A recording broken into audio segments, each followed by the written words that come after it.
ছাত্রদেরকে পঙ্গু করা হয়েছে, অন্ধ করা হয়েছে, বিকলাঙ্গ করা হয়েছে, হাজারো মায়ের বুককে খালি করা হয়েছে। আজকে যে অস্ত্র দিয়েছিলাম আমাদের বাংলাদেশের নাগরিককে হেফাজত করার জন্য, আর সেই প্রশাসন ভারতের, ওদেরকে কিছু বলতে পারে না, ওদের উপরে গুলি চালাতে পারে না।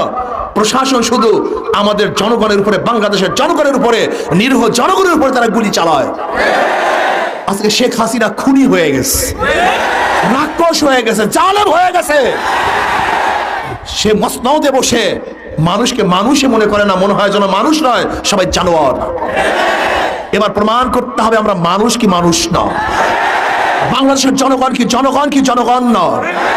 শেখ হাসিনা চেয়ারে বসে যা বলবে তাই আমাদেরকে শুনতে হবে না, আমরা শুনবো না। আমরা ব্রিটিশের বিরুদ্ধে আন্দোলন করেছিলাম, আমরা ভাষার পক্ষে আন্দোলন করেছিলাম।